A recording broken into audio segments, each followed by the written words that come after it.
Hi Yola, it's Merritt. This is try number 2 on this. I think the microphone is now working. Yay! So I wanted to basically show you just the slides and how they were working. It's not that complicated, so I'll try to keep it as brief as possible, but thought this might be make things really more efficient for you on your end.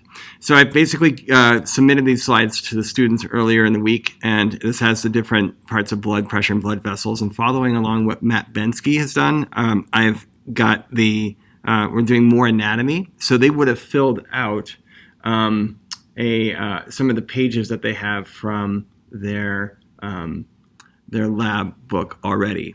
So what I have from the website, or what I sent out to them basically, is that they were going to go through and work on labs 3 and 4 in their lab manual, and then the pages 25 through 30 and 35 through 37. So these are ones that are important for just going through the anatomy of the vessels, and that helps them kind of get ready for things. So the slides that are part of what they have to go through is they have the learning objectives here for the lab 3, and so those are kind of outlined, and then the slides that accompany it. And I'm going to put this into slideshow so we can kind of see some of these things work out. This is what we have for the different types of blood vessels. Oh, that's annoying. Anyway, so you get the blood vessels here and the different types that we have, the tunica media and externa and interna, and the different types there. So this isn't very surprising or anything kind of unusual. This part, actually, when you do it on slideshow, which now doesn't work, this actually populates with, if you press slideshow, it'll work for you. It's just not working for this movie. It actually helps to be able to illustrate what APR typically will highlight for those different blood vessels. And likewise, there's some animation here as well that kind of shows some of those different steps that we have here. And so I just asked them to kind of predict, like, okay, looking at this, do you think this is a vein or an artery, and why? And then they can talk about these different structures that I would have already talked about up here and how they're different between the two.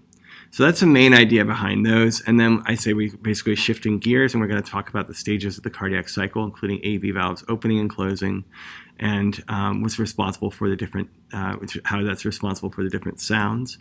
And then the stethoscope, there's kind of a cool video here that you can use. You don't have to, but it's out there. And then this actually has like the depiction of the heart sounds. And then if the slideshow is actually working, then you'd be able to see that you'd have the two populations of the vessels or the valves actually opening and closing as they should. And then here what we have is blood pressure. And it kind of goes through just describing what how blood pressure is connected to it. And so the link is, as you can imagine, basically talking about, okay, now that you have the blood pumping from the heart, how is it being regulated by the rest of the vasculature, and how does it impact the rest of the vasculature?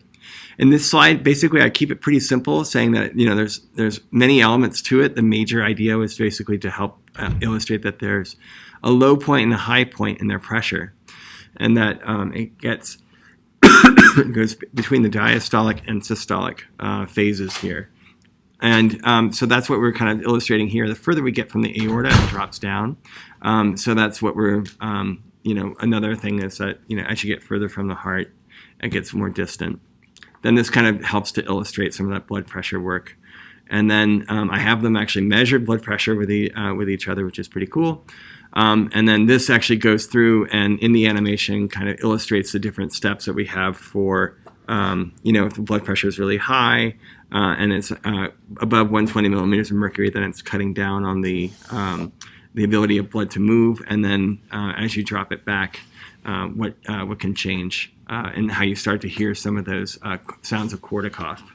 And so this helps to kind of illustrate it. Again, I just tell them, don't panic. This is a lot of detail here, but the main idea is that as we drop that blood pressure cuff, that we start to see these kinds of changes and start to hear noises there.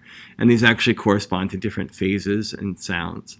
The major ones we're looking at is the appearance of noise, and that phase 1, and then the disappearance of noise here. And then there's a video that you can show them that helps illustrate it, or you can just tell them to check it out on their own. And then to help reinforce that the heart sounds and the Korsakoff sounds are different. And then we have them break out into going and doing the different anatomical structures and reviewing those. So for that, I have There will be different things I'm printing off so that it'll be available for you. And these would be at different stations. And then at the stations, I also have this, which is basically the listing of all the different structures they have to learn, and then some of the questions that are common for these different stations and what they have. So that's what we. So it helps to kind of prompt thinking as we're going through it. So I printed this off. I'll stick this in your box as well. And then that's it. It takes about the whole time. But those 2 exercises, measuring, hearing their heart sounds, and then also doing the going through the stations there. The stations, I think that probably takes about 20 minutes or so, and that they have for going through that stuff. You may have already done this lab before. That's great. But if not, I just wanted to share it with you. And I'll also share with you, or I already shared with you, this quiz that's out there as well. All right. Thank you.